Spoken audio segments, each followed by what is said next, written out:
সর্বপ্রথম আপনি জুমার মসজিদও যাওয়ার চেষ্টা করবা। প্রত্যেক মসজিদও আল্লাহ শুকুর ইমাম সাহেব বলে ওয়াজ হরইন দিনের মাসলা মাসাইল হইন, এখানে শুরু থেকে গিয়ে যদি আপনি বইন আর দিনের শিখবার ইরাদায় বইন, তে প্রত্যেক জুমাবারে যদি গিয়া বইন তে দেখবা বহুত কিছু আপনি শিখিলি বা বহুত মাসলা মাসাইল শিখিলেই বা গিয়া। আমি তো বেশিরভাগ মাসলা মাসাইলের ওয়াজই জুমাত করতাম, যখন আর ইমামতি বাদ দিলেন তো মানুষের ওইটাতে আপনারই না ওয়াজও গেলে জুমাত গেলে আমরা বহুতটা শিখিলেই মাসলা মাসাইলের ওয়াজ করতাম। তো প্রত্যেক মসজিদেও ইমাম সাহেব বলে কিছু না কিছু মাসাইল বয়ান করেন। এইভাবে আপনারা জুমাত যদি আগে যান তো 1 নম্বরে আগে গেলে একটা উট কুরবানি দেওয়ার সওয়াব পাইলিয়া, আর মাসলা মাসাইল শিখার উদ্দেশ্যে গেলে আপনি তালিবুল ইলম বনিয়া গেলা। হ্যাঁ, এই রাস্তার মধ্যে যত সময় থাকবা আপনি তালবে ইলিম হিসাবে থাকবা, মসজিদ থেকে ফিরিয়া বাড়ি হওয়া পর্যন্ত আপনি ইলিমর রাস্তার যেমন আসলা, এইভাবে দিন শিকার চেষ্টা করত। জলসাইন তো গিয়া দিলর খান লাগাইয়া বইয়া কিছু মাসলা মাসাইল শোনার চেষ্টা করতে, দিন শিকার চেষ্টা করত। আপনি তালবে ইলিম মনোকার, আর যদি ইলিম শিখলেই তা পারেন কিছুতে অন্যের প্রচার করাত লাগে যে কাকে, তাহলে আপনি উস্তাদও বনি গেল গিয়া। ই খালি মাদ্রাসাত পড়ানি নাই, মাদ্রাসাত না পড়াইও আপনি উস্তাদ বনতে পারবা। যেমন দিনের লাইনে মেহনত বাড়িয়া তবলিগও যদি আরেকজন দিয়ে আরেকটা মাস্টার শিখাইন তাহলে হয়তো আপনি শিখানেওয়ালা হয়ে গেলা। এইভাবে আপনি আলিম এবং মুতাআল্লিম, উস্তাদ এবং ছাত্র উভয় বনি যাক গিয়া। রসুল করিম সাল্লাল্লাহু আলাইহি ওয়াসাল্লাম ফরমান, এই দিনের রাস্তা যদি আপনি বারোই যান দিন শিখবার উদ্দেশ্যে, মান সালাকা তরিকান ইয়ালতামিসু ফিহি ইলমান সাখালাল্লাহু লাহু বিহি তরিকান ইলাল জান্নাহ। যে মানুষে দিন শিখবার লাগি বাড়ি থেকে বাড়ি গেছে, দিন শিখবার লাগি জলসাত গেছে, ও উদ্দেশ্যে আমি গেলে 2-4টা মাস্টার শিখমু, বা দিন শিখবার উদ্দেশ্যে মাদ্রাসাত বাড়িছে, দিন শিখবার লাগিয়া জুমাবারে মসজিদ রওনা হয়েছে, দিন শিখবার উদ্দেশ্যে তবলিগও বার হয়েছে, তাহলে আল্লাহ রসুল ফরমান এই যে রাস্তা অবলম্বন করছেন এটা তুমি বেহেশতর রাস্তা অবলম্বন করলাই। তুমি যেমন বেহেশতর রাস্তাতে উঠে গেলে গিয়া, তুমি বেহেশতর রাস্তাতে উঠে গেলে গিয়া, তদ্রুপ তোমার বাচ্চারে যদি তুমি দিন শিক্ষা করবার লাগে মাদ্রাসাত দেও, তাহলে জানিও বাচ্চারে তুমি দিনের লাইনও যে তুলছো এর মানা বেহেশতর ফতদর উড়াই দিছ, ফত ধরাই দিলাইছো। এখন ই ফতে ফতে যে আগে দিয়ে আটেতে যাইতে দিকে বেশ পর্যন্ত গিয়ে পৌঁছিব গিয়া। দিয়ে আপনি দিনের রাস্তা তোলার মানা হইল বেহেশতর রাস্তা তুলে দেওয়া। এই জন্য বাচ্চাইন্তরে আপনারা দিন শিখবার লাগে মাদ্রাসাত দিবা, মসজিদও ভরাত দিবা, জুমাবারে আপনিও আগে যাইবা, বাচ্চাইন্তরে লইয়া যাইবা দিন শিখবার উদ্দেশ্যে। যদি মাদ্রাসাত পড়তে হরাইয়া আপনার বাচ্চারে আপনি হাফিজে কোরআন বানাই লইতে পারেন, আলিম বানাই লইতে পারেন, তাহলে তো আপনার মর্যাদা বহুত বুলন্দ হয়ে গেছে। যে মানুষে বাচ্চারে আলিম বানাই দিয়েছেন, হাফিজ বানাই দিয়েছে, তার এত মর্যাদা আল্লাহ পাকে হাসরের দিন দিবা, তার মাথার মধ্যে এমন নূরের এক টুপি আল্লাহ পাকে দিবা, উলবিসা ওয়ালিদাহু তাজান ইয়াউমাল কিয়ামাতে যাও আহসান মিন যাওয়াশান।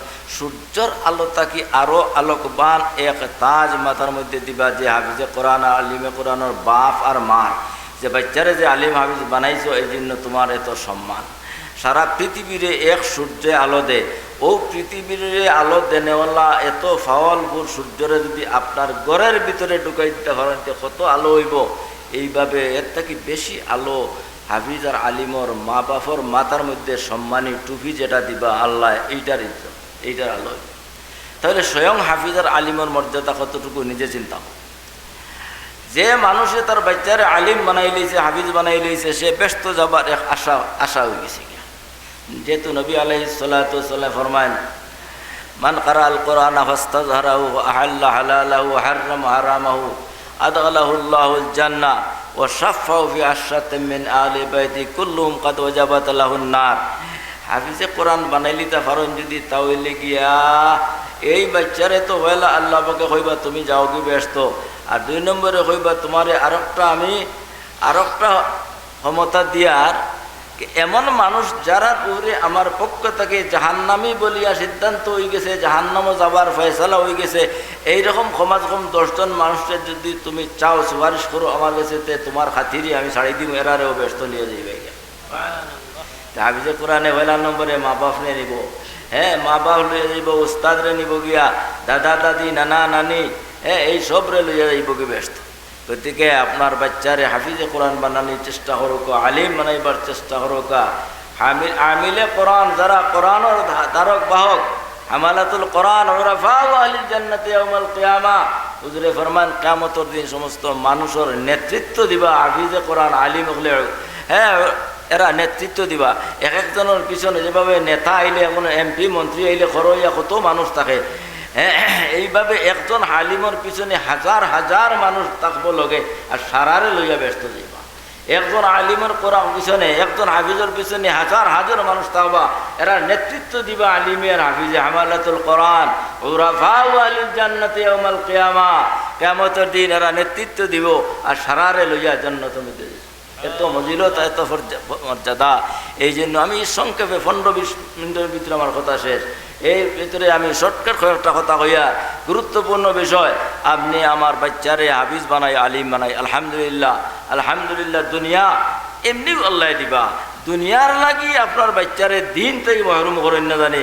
অনেক মানুষের শয়তানে এমন দুঃখা দে, মাদ্রাসা পড়াই কিতা করতে চায়, চাকরি হইতো নাই, স্কুল কলেজে পড়াও চাকরি হইব, লম্বা বেতন হইব। হ্যাঁ আল্লাহ কিতা আমরারে খাবাইরা নানি, আমরার মা বাপ কিটা ঠক খাইছেন নি আমরারে মাদ্রাসা ছড়াইয়া। হ্যাঁ বলকে আমি তো হই আলহামদুলিল্লাহ, খুব জিতিছেন আমার বাবা আর মা, খুব জিতিছেন আমার বাবা আর মা। দুনিয়া তো আমার চলের আল্লাহ শুকর কোনো অভাব নাই, আর আখিরাতে তো ইনশাল্লাহ ইনশাল্লাহ এই জাজা ফাইবা, এই নূরের তাজ তো ফিন্দিবা ইনশাআল্লাহ তাআলা। মাদ্রাসা ছড়াইছেন আর অভাব তো আমরা নাই। কওমি মাদ্রাসাত পড়িলে বলে চাকরি মিলে না, সরকারি চাকরি মিলে না। আমরা তো আল্লাহ শুকুর কওমি মাদ্রাসাত যারা পড়েছি, কেউ কোনোদিন খেরোর বাইত বিকো গেছিনি, কওমি মাদ্রাসা মেসাব খেরোর বাইত সল করছি নি গিয়া। আল্লাহ পাকে আমরা আরো সুখে খাবা, আরো কই থেকে ওই আর কমি হাইছো লাই আসতেছি। আল্লাহ এখন কই থেকে নিজে খাইবে তুমি কল্পনাও করতে পারতে নাই, অন্তকে দে ব্যবস্থা ওর দিমু আলহামদুলিল্লাহ, আল্লাহ দিলে চলে। গতিকে বাচ্চাইন তোরে আলিম বানাও, হাফিজ বানাও। এই হাফিজ আলিম বানাইতে পারেন তাহলে 1 নম্বর ফায়দা হইব গিয়া, আপনি কবর যাওয়ার পরে আপনার বাচ্চায় তিলাওয়াত করিয়া আপনার রুহর উপরে যে সওয়াব পাঠাইব, আপনার বাচ্চায় নফল নামাজ পড়িয়া সওয়াব পাঠাইব, এই সালে সওয়াব করব, কবর তাকি তাকি আপনি লাভবান হইবা, আপনার আযাবে কবর দূর হইব। সময় নাই যেগুলো হদিস খোয়ার, কীভাবে লাভবান হয়েছেন মানুষ বাচ্চাইন তোর দোয়ার কারণে, আপনার বাচ্চায় দোয়া করব। 2 নম্বরে আপনি বাচ্চারে যদি নমাজি বানাইয়া তৈয়া যাইতে পারেন, তিলাওয়াত করনেওয়ালা বানাইয়া তৈয়া যাইতে পারেন, রোজা রাখনেওয়ালা বানাইয়া তৈয়া যাইতে পারেন, এইভাবে আমলের রূপে উঠাইয়া তৈয়া যাইতে পারেন, আপনি কবরে যাওয়ার পরে আপনার বাচ্চায় যে তিলাওয়াত করব, আপনি সব কবর থেকে পাইবা। আপনার বাচ্চায় নামাজ পড়িব, আপনি কবর থেকে সব পাইবা। কথাটা তুলা ভাঙ্গে কইলাই, বালিওয়ার আগ পর্যন্ত নাবালিগ অবস্থায় আপনার বাচ্চায় যত তিলাওয়াত করব, যত ইবাদত করব, সবর সব আপনি ভাইবা কবর থাকে।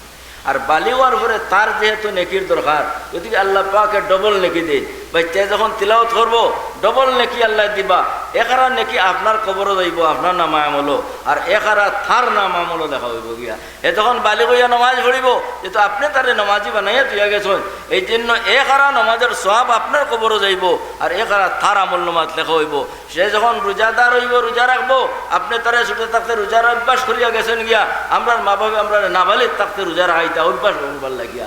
আমার বাচ্চান্তরও আমি ইনশাল্লাহ আলহামদুলিল্লাহ এই নাবালিগ থাকতে রোজা রাখাইছি, যে অভ্যাস হোক, যার কারণে আমি তো কইতাম পারি যে আমারও এক ছোটো বাচ্চা এখন হলিরা যে জীবনে এক অক্তর নমাজ খোঁজা হয়েছে এমন কোনো ব্যবস্থা নাই। নাবালিগ থেকে আমার লোকে সবসময় 5 ওয়াক্ত নমাজ জমাতে বলি, এক অক্ত খোঁজা হওয়ার মতো কোনো ব্যবস্থা তো আমি দেখি না।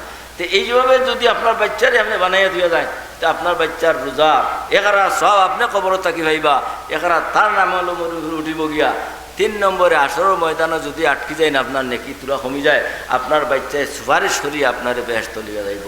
হাফিজে কোরআনে সুপারিশ করব, আলিমে সুপারিশ করবাগে, এইভাবে সুপারিশের মাধ্যমে আপনি নাজাত পাইবাগে আসরের ময়দান। বাচ্চা তোরা আলিম বানাও কা, নিজে আলিম বানাও কা। 3 নম্বরে কইরা ও মুস্তামিআ, সংক্ষেপে কথাগুলা কইয়া, আপনি যদি আলিম বনতে পারছেন না, তাহলে আলিম ওলামার কথা মতো চলার ব্যবস্থা হরকা। আপনার যে কোনো কাজও উলামায়ে কেরাম তাকে পরামর্শ নেকা, আপনার ছেলের বিয়া দিতা আলিমুল আমলে পরামর্শ করে হোক আমার ছেলের লাগে একটা উপযুক্ত একটা দিনদার মেয়ে হইয়া দেখবা। আপনার মেয়ে বিয়া দিতা আলিমুল আমলে পরামর্শ করে থাকা আমার উপযুক্ত একটা পাত্র আমার মেয়ের লাগে মিলিয়ে দেখবা নমাজি দিনদার, তাহলে আলিমুল আমার লগে পরামর্শ করে চললে ভালো পাত্রও হইবা ভালো পাত্রীও হইবা ব্যবস্থা। মহর খান হুজুর রহমতুল্লাহ আলাইয়ে ওভাবে মানুষে খালি কইতা টানে আর তাই নউল্লা খালি পাত্র আর পাত্রী খালি মিলাইয়ে দিতা মানুষ। আপনি একটা গড় বানাইতা, আপনি আলিমুল আমার শরণাপন্ন হোকা, আলিমুল আমার মাধ্যমে আপনি গড় খান কিলা বানাইতা পরামর্শ করোকা, রুম কটা দিতা কিলা দিতা দেখবা আলিমুল আমার পরামর্শ হইলে ঠিকমতো হইব না। দেখুন জানি আপনার অনেকের গড়ও আছে, কিতা আছে, বেডরুম আছে, ঘুমাইবার রুম আছে, খাইবার রুম আছে, ডাইনিং রুম আছে গিয়া, কিচেন রুম আছে গিয়া, বাথরুম আছে। আচ্ছা হোক নমাজ রুম আছে নি আপনার ঘর? খুব কাছে একজনে আমার আলাদা একটা রুম আছে ইনো খালি নমাজর লাগে, বাথরুম আছে হলর ঘর, ডাইনিং রুম আছে হলর ঘর, বেডরুম আছে হলর ঘর, নমাজ রুম আছে হার ঘর হোক আছে নাই। তাহলে আলিমুল আমার মাধ্যমে আপনার ঘর বানাইতে বুঝা এক পরামর্শ দিয়ে দিবা যে অন্তত ও চাই যে একটা রুম ছোটো করে বানাও, এটার নাম নমাজ রুম। আপনার বিবিএ এতেকাফ করতে হয়, রমজানও কিন্তু খালি বেড়াইন তোর এতেকাফ নেই, বেড়িন তোর এতেকাফ নাইনি, ও রুমই কেন ফাঁসক তোর নমাজ পড়িবা করলে আর এই রুমও রমজানও এতেকাফ করবা।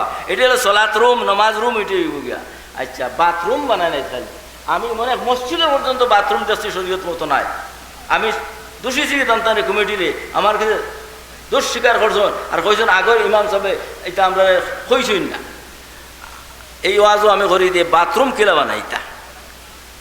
আচ্ছা পয়লা কই উজুর দোয়া আছে না, উজুর দোয়া করার ভালো লাগে না, প্রত্যেক পার্টস দইতে একটা দোয়া আছে, এটা হলো হয়তো জানা নাই, আমার জানা আছে, আমি আমলও আছে, প্রত্যেক অঙ্গ দোয়ার দোয়া আছে গিয়া। এছাড়াও তো অন্তত বিসমিল্লাহ হইয়া তো শুরু করেন না। আচ্ছা বাথরুমের ভিতরে জিক্রুল্লাহ যাই যাচ্ছেনি, আল্লাহর জিকির যাই যাচ্ছেনি? বাথরুমের ভিতরে আল্লাহর জিকির করা যাইজ নাই,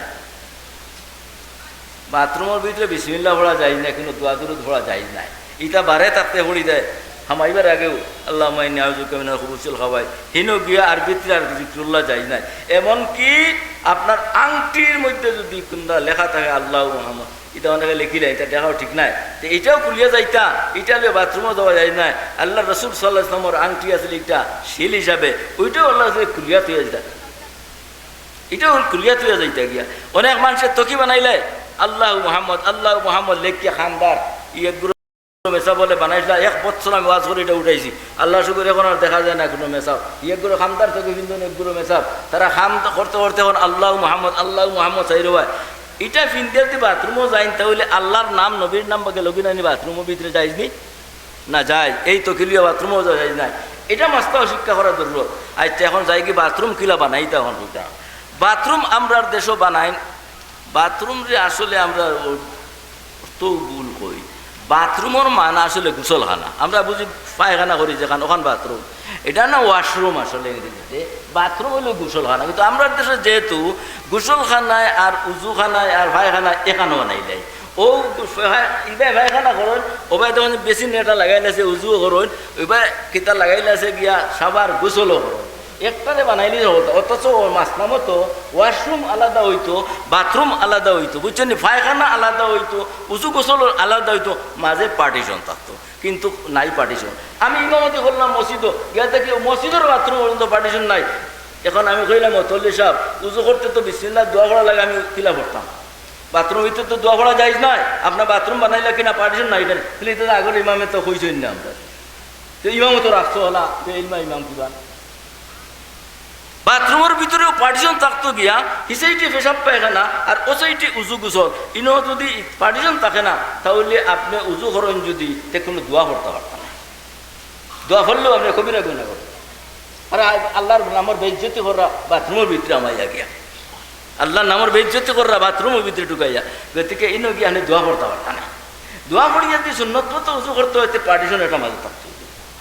যখন জানি মামুন সাহেব রহমতুল্লাহ আলাইহি মাদ্রাসায় গিয়ে তান বাথরুম যে এটা নিজে ব্যবহার করতে, দেখুন জানি কোনদিন গেলে মুন্সিবাজার মাদ্রাসা দিয়ে দেখুন জানি মাঝে দিয়ে পার্টিশন দিয়ে দিয়েছিল, এইভাবে আপনারা বাথরুম বানাই জানি কইছি আমি উলামা কেরামর কাছে পরামর্শ করি গোরখান বানাইতে হবে যাতে নমাজের রুমও একটা হয় আর বাথরুমটার মাঝখানো পার্টিশন হয় এটা উলামা কেরামে দি কইতে কইয়া দিবা নাই তো আপনি বানাইবা দেখা যায় প্রায় মানুষের দাওয়াত দিন আমরা গিয়া কই হুজুর কই কি বাত খাইতে আদ দোয়া তো বাথরুম আদ দিবার জায়গা নেই তুমি সিলিম সিটি আদ দইতে পারতে না গিয়া দেখা যায় তাহলে আগাও নাই আর ভেটাও নাই পায়খানার উজুয়ে চলে একাল এটা যাইস নি নমাজে পার্টিশন থাকতো এর লাগে আপনি বাথরুমটা বানাইতেও গিয়া আলিমুল আমার সর্বন্ন হইতা গিয়া আলিমুল আর মুস্তামিয়া উলামায়ে কেরামের কথা শুননে ওলা হইতা গিয়া ওয়াজও আইয়া বুইয়া দিল লাগাইয়া খান লাগাইয়া দিলে খানে চৌকে মিলাইয়া পড়ার নাম মুস্তামি এটা হলো সীমা আর এটা হলো ইস্তেমা জানি শব্দটা আইছে আর মুস্তামিয়া কোরআনে কারীমের মধ্যে আইছে ইজা কুরিয়াল কোরআন ফাস্তামিউ মাত ফাস্তামিউ লাহু ফাস্তামিউ কইছে ফাস্তামিউ শব্দ লাআল্লাকুম তুরহামুন ফাস্তামিউ আইছে এর মানে ফাসমাউ আইছে না কিন্তু ফাস্তামিউ আইছে বাবর বেশ কমে মানা বেশ কমর গিয়া একটা হলো সীমা মানা শোনা খালি শোনা আমার ওয়াজ কিলোগ্রাম থেকেও মানুষে শুনরা মাইজগাম থেকে শুনরা এটা সীমা আর এনো আপনারা সামনে বইয়া যাইতেন আমার ওয়াজ শুনরা ওটাও ইস্তেমা অর্থাৎ খান লাগাইয়া চোখ দি ওয়াইজর বাই চাইয়া শোনার নাম হইল ইস্তেমা আর দূর থেকে শুধু আওয়াজ শোনার নাম হইল সীমা কোরআন কেউ তিলাওয়াত করলে হাদিসও আইসে গিয়া আপনি তিলাওয়াতকারীর বাই সাইয়া একেবারে ওলা চোখ বাই সাইয়া তান বাই সাইয়ার খান ফাতাইয়া বইয়া বুনতা ওলা ওয়াইজে ওয়াজ করবার সময় ওয়াইজের মুখ বাই চোখ দি সাইয়া খান ফাতাই বুনতা চৌকের খানে মিল করিয়া শোনার নাম ইস্তেমা ফাস্তামিউলাহু আর মুস্তামিয়ান শব্দ হয়েছে মুসমিয়ান নাই মুস্তামিয়ান শব্দ হয়েছে গিয়া তদ্রু ছাত্রই উস্তাদর সামনে বইয়া যে পড়ে উস্তাদে যে তকরির করেন এটা ছাত্র যদি ফাতারে ফাতারে চায় তে খানে দিয়ে খালি আওয়াজ শুনবো এটা সীমা হইব ইস্তেমা হইতো না যার কারণে এই ছাত্র সবকটা বুঝতো না যদি উস্তাদের ছাইয়া পড়ে কিস্তাতে কিতা কইরা তার মুখ পায় ছায়ার খান্তি বুনে তে এটাকে অন্তর গাতে গিয়া আমি তো বহার শরীফ পড়িতাম ও হুজুরে তকরি করতাম ও আমার সিট ও ওখানে চৌকের সামনে থান ও বলে সবার থাকতাম গিয়া আল্লাহর ফজল করমে 2 ঘন্টার তকরির করতা হুজুরে আর আমি উঠিয়ে কেউ কলম লইয়া বইয়া আমার বাড়িতে গিয়ে রুমো সারা তকরি লিখিল দামতাম অত উঁচু আতর লেখা বহার শরীফ নূরতির আতর লেখা এখনও আছে অত করা আছে এই সময় শুরুয়াত তো আসি নাই যখন সরাবার হয়েছে গিয়া আমরা তকরিরাত লিখেছি গিয়া এইভাবে উস্তাদর মায় সাইয়া খান লাগাইয়া শুনলে এটা ভুল পড়ে না স্মরণ থাকে ছাত্র উস্তাদে পড়াইতে একে হয় হতারে চায় একে হয় হতারে চায় আর একে উস্তার বাই সাইয়া পড়ে শুনের 1 নম্বর হয় আর একে ভেল মারে ওভাবে ওয়াজও একজোরে খানাখানি কররা গফ কররা আর একজোরে ওয়াইজর বাই সাইয়া খালি শুনরা ও এন ওয়াজ ইয়াদ থাকে বাড়িত গিয়ালে বিবেক যদি কিতা ওয়াজ শুনিয়ে আইসো হইতে পারবা আর আরেকজনে ওবাই ওবাই শুনে আর ক্যাসেট বাজার আর ওবাই রেকর্ড করে ইতাত নাই কিতা বলে শুনছিল অমুকের ওয়াজ কিতা বুঝলি ওহ যে কণ্ঠ সুরে বেটায় ওয়াজ করছে অত সুন্দর ওয়াজ খোসেন কিতা হয়েছে বলে ইতা হইতাম এখানে ইয়াদ নাই আর হে মন ইবাই আসিল না মন রেকর্ড করাত আসিল গিয়া আমার কথা আর 1 মিনিটের ভিতরে শেষ লইয়া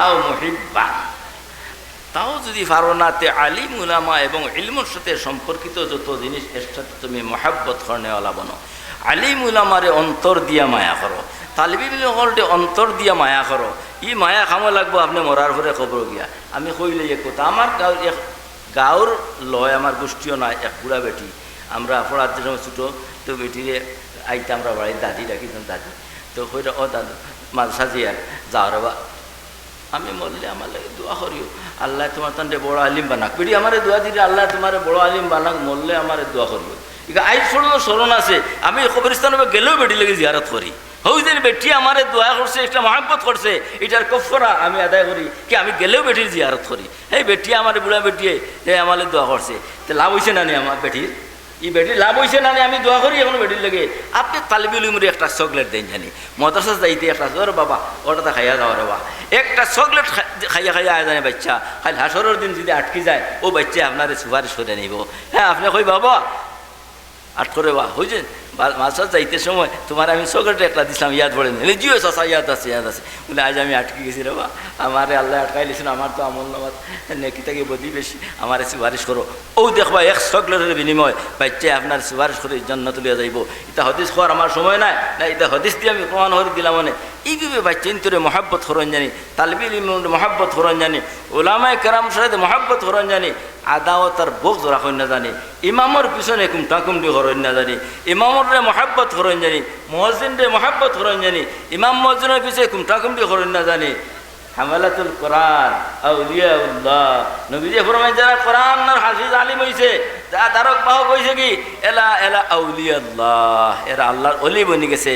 ফামান আদাহুম আদাহুল্লাহ ওমান ওয়ালাহুল্লাহ, যারা আলিম উলামারে মহাব্বত করবায় আল্লাহ তোমারে মায়া মহাব্বত করবা, যারা আলিম উলামার সাথে আদাওয়াতিয়া দুশ্মনী রাখবায় আল্লাহও তোমার সাথে তার আদাওয়াতিয়া দুশ্মনী আরম্ভ করবাগি। উপায় নেই বাস। এই জন্য মহাব্বত করনেওয়ালা বনো, আলিম উলামারে মসজিদ মাদ্রাসারে মহাব্বত করতায়, যেহেতু এখানে আলিম বনার কেন্দ্র মাদ্রাসা, এই মাদ্রাসার মধ্যে গিয়ে মহাব্বত করিয়া অন্তর দিয়া এখানে সবসময় ছান্দার দিবা। আমি ছান্দার কথা আপনারা কইতাম নাই, আমি আরজ করিয়ার আপনারা সামনে মুফতি আবুল হাসান সাহেব তশরিফ আনবা, এইমাত্র এই মুহূর্তে ইয়া আপনারা সামনে হাজির হইবা। থান হাতও আপনারা ছান্দা দেন জানি, এইটা হলো মহাব্বত। আপনি মাদ্রাসা ছান্দা দেন যে বোঝা গেল আপনার মহাব্বত আছে মাদ্রাসার সাথে। মসজিদও ছান্দা দিলে মসজিদের সাথে মহাব্বত আছে, আলিম উলামার সাথে মহাব্বত আছে, ইলমের সাথে মহাব্বত আছে। আর ইলম এটা হলো আল্লাহর সিফত, আল্লাহ আলিম, আল্লাহর সিফত হলো গুণ হলো ইলম। ইলমরে মহাব্বত করলে গুয়াকে আল্লাহরে মহাব্বত করলায় গিয়া, আল্লাহরে মহাব্বত করলায়। এই জন্য মাদ্রাসার প্রতি অন্তর মহাব্বত থাকতো। কোনোদিন মাদ্রাসার লাগে কারো আদাওয়াতি থাকে না যেন, মসজিদের লোকে কারো আদাওয়াতি থাকে না যেন। মসজিদ মাদ্রাসার সাথে খানকার সাথে মহাব্বত থাকতো, আলিম উলামার সাথে মহাব্বত থাকতো। মাশাআল্লাহ, আমি কইলাম সন্ধ্যা কইতাম না। হাজি আব্দুল মতিন শাহ বুরহানপুর ৫,০০০ টাকা নগদ দিলেইছেন। এই আল্লাহ কবুল ফরমা, মঞ্জুর ফরমাও। ইয়া আল্লাহ খানদানের যত মর্দে গান সব রে মাফ করি দো, আমিন ইয়া রাব্বাল আলামিন। মুফতি সাহেব আনলে গো তান হাতও আপনারা সৎকা দিবা। আমি উড়াউড়ি করে কয়েকটা কথা কইলাম, আপনারা তান হাতও সৎকা দিবা। ইনশাআল্লাহ লাভবান হইবা। ওয়া আখিরু দাওয়ানা আলহামদুলিল্লাহি রাব্বিল আলামিন।